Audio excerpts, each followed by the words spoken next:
Hello, dear friends, and welcome to our cozy little corner of the internet. You're watching the English Stories for All series, a warm, relaxing space where you can enjoy beautifully told tales while gently improving your English skills. Today, we begin a heart-touching story called The Farmer and the Well.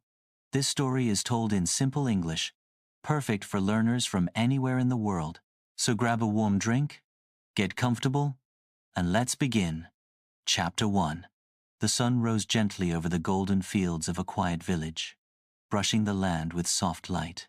Birds chirped on the fence posts. A light breeze whispered through the wheat. It was a morning that seemed to promise something new. Rahul, a young farmer with kind eyes and calloused hands, walked slowly toward his little farm. His clothes were dusty, but his heart was full of dreams. His land was small, and the earth was dry. Still, he believed that with hard work and kindness, anything was possible. But Rahul had a problem. There was no well on his land. No water meant no crops. No crops meant no money. And no money meant no food for his family. He sighed and looked toward his neighbor's farm. It was larger, greener, and it had a deep, clear well. This well belonged to Bola, a wealthy but sly man. Bola wore clean white clothes and always carried a proud smile. He didn't farm much, but he owned more land than anyone else in the village. Rahul gathered his courage and walked to Bola's doorstep. "Namaste, Bolaji," Rahul said, joining his hands politely. Bola stepped out, brushing invisible dust from his kurta. "Ah, Rahul, what brings you here so early?" "I've come to ask you something," Rahul said gently. "I'd like to buy your well, the one near your east field. My land has none, and without water." Bola raised an eyebrow, his smile stretching wider. "Buy my well?" he repeated. It's not cheap, you know. That well is very old. It's deep, useful." "I understand," said Rahul quickly. "I don't have much, but I'll pay in small parts. Every month. I promise." Bola rubbed his chin. A poor man buying a well on promises? Strange, but fine. Let's make a deal." Rahul's heart jumped. "Truly. Thank you." Bola nodded slowly. "Pay me a little today. The rest monthly. Until it's paid in full." Rahul didn't notice Bola's smirk as he handed over the first payment, a small bag of coins. That night, Rahul told his wife and son the good news. "We have a well now," he said, smiling. "Soon, our land will bloom." They hugged each other tightly, full of hope. The next morning, Rahul walked proudly to the well, bucket in hand. But what he found there made his heart drop. Vola was standing beside the well with his arms crossed. "What are you doing here?" Rahul asked, confused. Bola chuckled. "Oh, I sold you the well, yes, but I never sold you the water." Rahul's hands trembled. "What? That's not fair." Bola shrugged. "Fair? Business is business, my friend." And with that, he walked away, whistling. Rahul stood frozen, staring into the empty space that should have held his dream. Dust curled around his feet. His heart, once full of hope, now felt heavy. But something deep inside him whispered, "This is not the end." The next morning, the sky was overcast. The sun tried to shine, but the clouds covered its light. Rahul sat on a wooden bench outside his hut, a dull ache in his chest. His son, little Mehul, brought him a cup of warm tea. "Papa," Mehul said softly, "why did Uncle Bola say the water is not yours?" Rahul looked into his son's curious eyes. He didn't want Mehul to feel angry or afraid. He wanted him to believe in good things. But truth was important too. "He tricked us," Rahul said, gently. "He played with words. He said he sold the well, but not the water inside it." "But that's cheating," Mehul cried. Rahul nodded. "Yes, but we must be calm. Anger is like fire. If we let it grow, it burns even the good things inside us." Still, Rahul knew he couldn't stay silent. He had made a fair deal, and now he had nothing. Later that day, he walked to the village square, a wide open space with an old tree in the middle. People gathered there every evening to talk, drink tea, and share news. The cobbler was there, hammering tiny nails into a shoe. The schoolteacher sat on the steps, reading. The sweet seller wiped his counter clean, arranging ladoos in neat rows. Rahul stepped up and told his story. Quietly at first, then louder. His voice trembled, but his eyes stayed strong. Some villagers shook their heads. Vola always plays tricks. He once charged me rent for sitting under his mango tree, said the tailor. One man said, he told me the wind on his land belongs to him. He tried to charge me when my kite flew over his roof. The villagers chuckled, but their faces grew serious. This wasn't just about Rahul. Vola had fooled others too. Let's go talk to the village panchayat, someone suggested. The panchayat was the village council 5 wise elders who solved local problems. They were fair, calm, and respected by everyone. So the next day, under the same old tree, a meeting was called. Vola arrived in a crisp white kurta, holding a silver-topped cane. His smile was sharp as a blade. What's this about?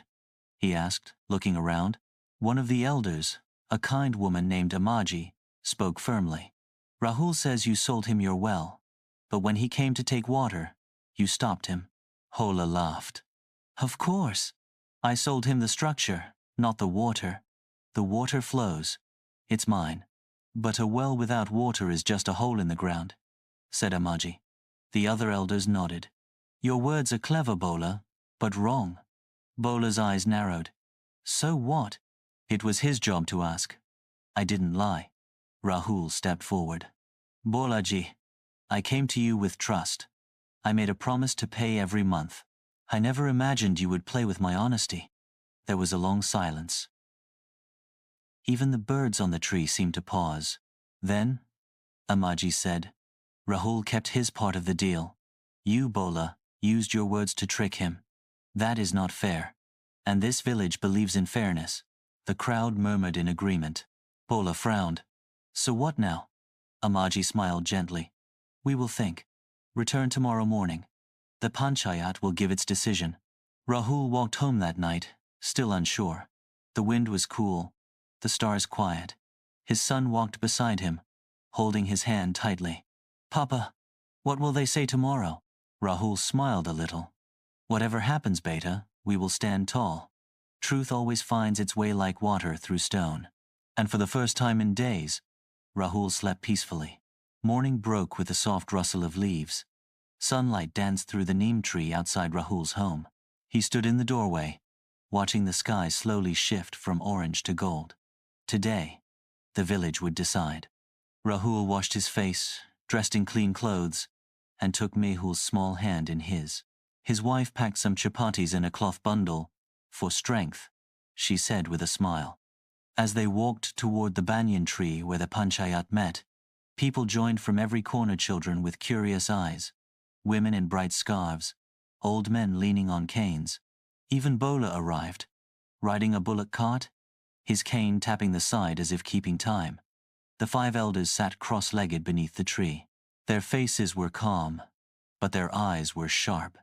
Amaji raised her hand. The matter of the well is before us. We have heard both sides. Now, we speak. Rahul stood quietly, his heart beating fast. You, Vola, Amaji began, sold your well to Rahul. But when he went to use it, you told him the water wasn't part of the sale. Vola nodded confidently. That's right. But you didn't mention this when you took his payment, said another elder, a tall man with silver hair. You waited until the money was in your hand. That is not honest. Vola frowned, but said nothing. Water, Amaji continued, does not float in the air. It stays in the well. A well without water is like a body without breath. Useless. Lifeless. The villagers murmured. Therefore, she said, if the well belongs to Rahul, the water does too. That is our decision. Vola's face turned red. This is unfair. I never gave permission for that. Amaji's voice remained gentle, but firm. You may not have spoken clearly, but your silence was your choice. Rahul trusted you. You used that trust for gain. That is not the way of this village. Vola opened his mouth, then closed it again. The tall elder added, if you do not accept this judgment, We will return your money and take back your land. This village does not support dishonesty." There was a long silence. Then Bola sighed and looked away. "Fine," he muttered. Rahul stepped forward. "Thank you, Amaji. Thank you. Respected elders, I will not forget your fairness." Mehul squeezed his father's hand, smiling brightly.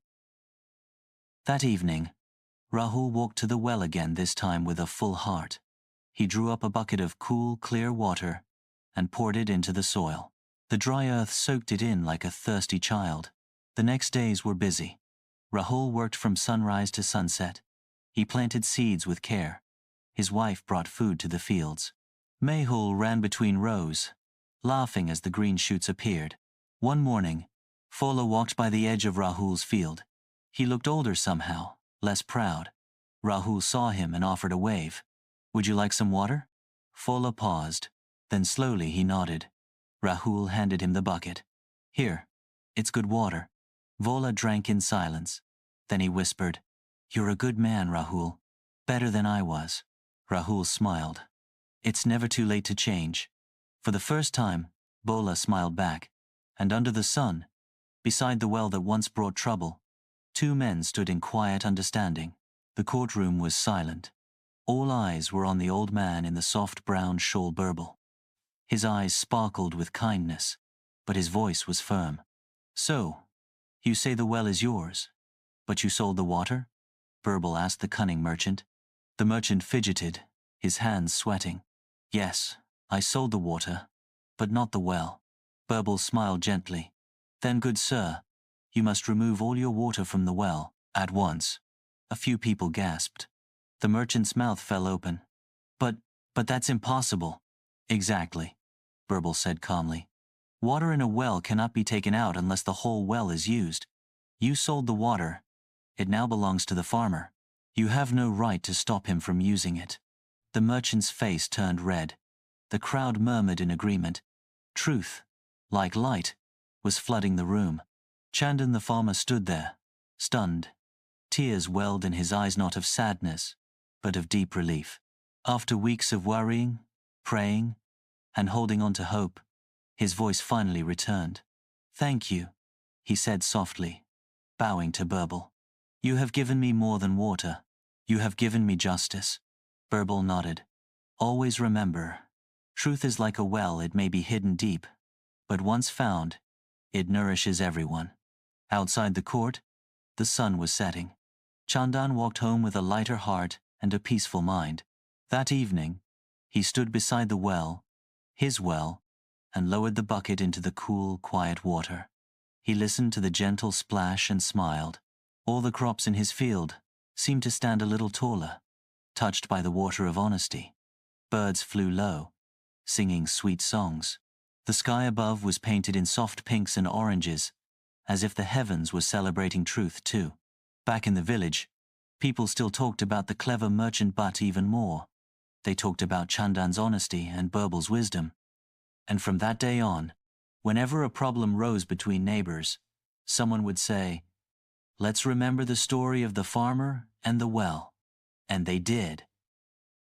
And that, dear learners, is the end of The Farmer and the Well, a story of honesty, kindness, and standing up for what's right. If you enjoyed this cozy, heartwarming story, don't forget to like this video, subscribe to our channel, and hit the buzzer bell so you never miss a new story. We create these English learning tales just for you to help you learn, smile, and grow your English skills with ease and joy. Tell us in the comments, what did you learn from this story? What was your favorite part? And as always, keep learning, keep dreaming, and remember, every word you learn is like a drop of water helping your English garden grow. See you in the next story, friends. Bye for now.